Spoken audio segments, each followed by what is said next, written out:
Hi all. Sorry it's been such a long time since I've done a video, but life gets in the way and things happen. So anyway, here I am, 2017. So happy New Year to everybody. Hope everybody had a good holiday, Christmas, whatever you celebrate. Hope you had a good one, and I hope everybody enjoyed their New Year night, whatever they were doing. I happened to be working, so didn't do much, and I happened to be working last night, which was the 1st of January, so I didn't have a very exciting New Year, just working, which I don't mind working. If my shift falls on Christmas or New Year, I'm quite happy to work it. I don't have kids, I'm not married, I don't have a partner, so I've got no commitments as such, so if I end up working, it doesn't bother me. So, first thing I'm going to show is my whips that I've been working on. So I'm just going to get started. The first whip is one that I've just recently had a page finish on, and this is the Bossy Threads Cut Through North Pole House. And I have currently, in the past week, I have finished this page down here with all the back stitching, which is what I finished. I finished off the back stitching because I did leave it until I finished all the stitching on this page.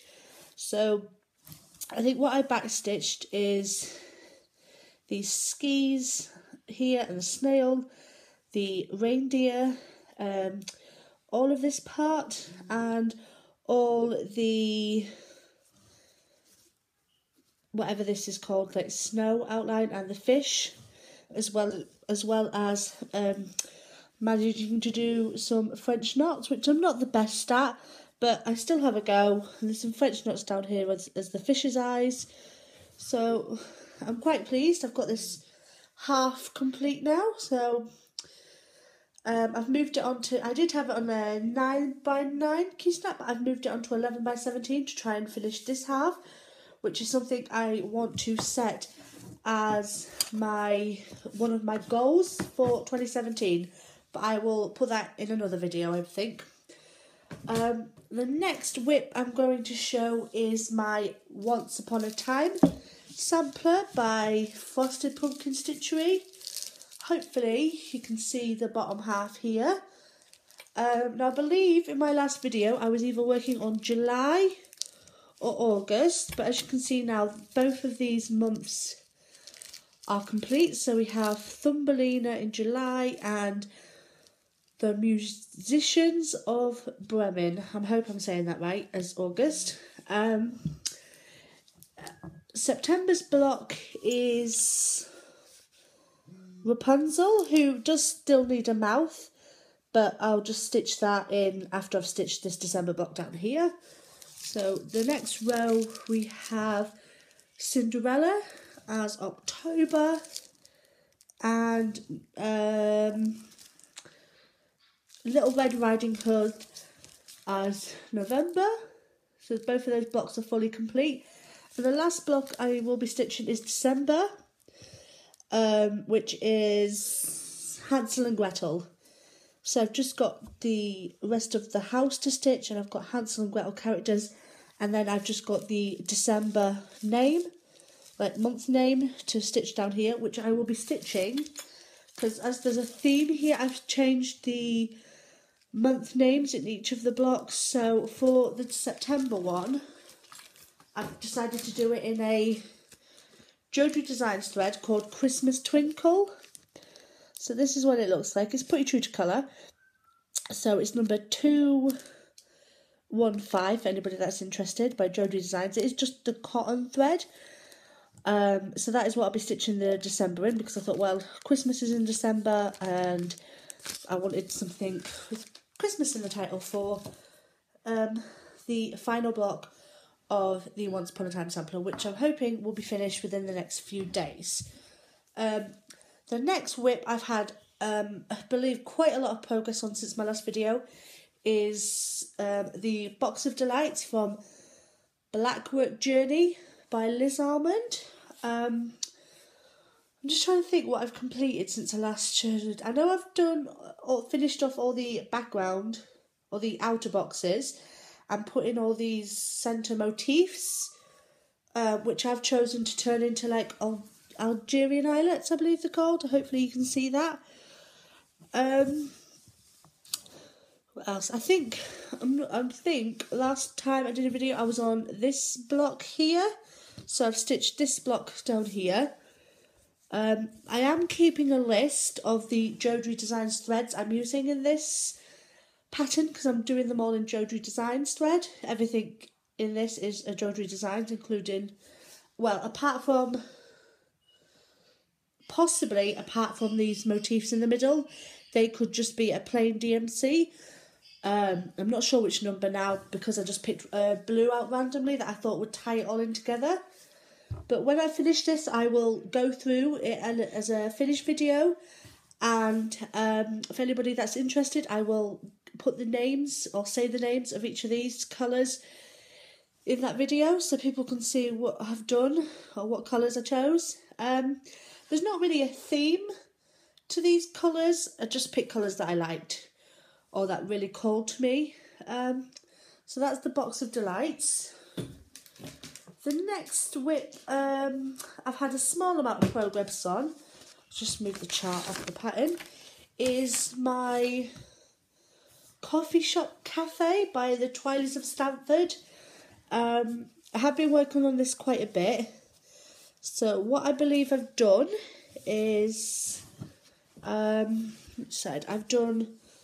think I did some of this white border already, so I've started to fill in.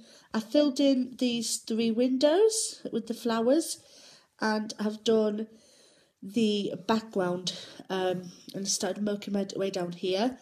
Hopefully this page will be finished before long because this is the last part of this page. Then it will be page 2 onwards. I'm not sure, I think it's page 2 of the way I split the design, not page 2 of the actual pattern, because I think I tried to split the pattern into 4 pages. I'll actually say that this could be page 3 because I'm thinking the top was page 1, this bit was page 2, so this could be page 3 down here. But I don't know without looking at the full chart. But this is the Coffee Shop Cafe, which I'm quite enjoying. It's one of the first things I started, and I haven't worked on it in a long time.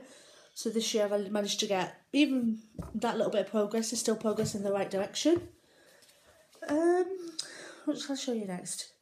The next whip that has also had a good amount of progress, well for me anyway, is the World Traveller bookshelf. I'll just get a little close up.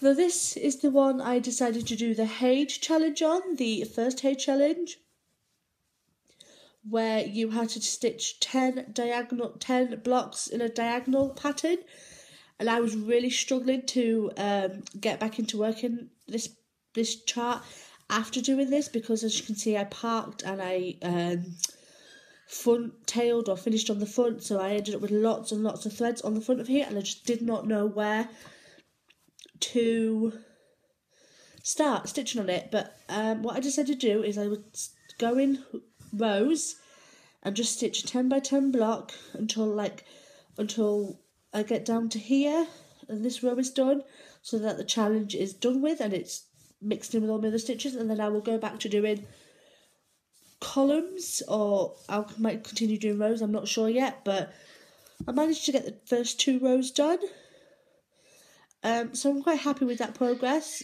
I think I've done a little bit on this row, not a lot, but it's getting there. It's starting to be filled in and you can start to see some of the details of the flowers. So that is that one.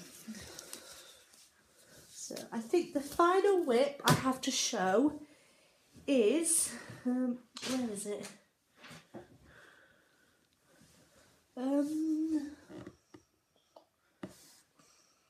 Okay, I'll have to show that in the next video because I haven't pulled it out. So the final thing I'm going to show is a planned new start I'm going to have after I finish the Once Upon a Time sampler, and that is the Siren and the Shipwreck pattern by Mirabilia. And I finally managed to get the thread for this pattern from Sparkly's Hand Dyed Fabrics, and this is an even weave and it's 18 by 27 inches and it's called Aquarius. I'm not going to be able to show you the true colour in the plastic, but it's kind of like a really, really nice greeny blue colour. So now I've got the fabric for it, and I also bought the beads. Just got some lovely coloured beads in here, especially like the darker blue and green ones, and then there is some treasures which are really hard to see. There's like stars, and then there's I think these, I don't know what these are, but quite big ones. So there's very different size ones, from like glass seed beads to, what else is there? There's size 6 beads, size 8 beads, and then like a bunch of different treasures down here. So this is the first project I've done where there's so many beads. I have completed the Nora Corbett Bewitching Pixie Luna, but she did not have as near as many beads as this does, or like as much of the larger beads. So I'm quite excited to start this, because this will be my first memorabilia. Like I said, it's Siren and the Shipwreck. So I know a few people have stitched her, just close up, so you've got like beads around here, beads in the tail. So I'm quite excited to start this. I will be starting this hopefully tomorrow, which will be the 3rd of January, because I want to finish my Once Upon a Time before that. So I've told myself I am going to be having new starts next year, because I have just done a year of whips myself. And I am really pleased with what I managed to get accomplished in my whips, and I've had quite a few finishes. So this year, in 2017, although I will be having new starts, I still want to mainly work on my whip. So I think I might try and get a good amount accomplished on my whips before I have another new start, because I do have quite a few kitted up and planned, well, not planned necessarily, but an idea of the new starts I want to have for 2017, starting with the memorabilia. But I wish everybody a happy year, happy stitching year. I hope anybody that's completing any challenges, such as the Year of Whips or any of the others, you enjoy them, as that is the main focus of our stitching, is to be enjoyable. Now that's all for this video, so thank you for watching. Like or subscribe or whatever you want to do. And like I said, have a happy stitching year.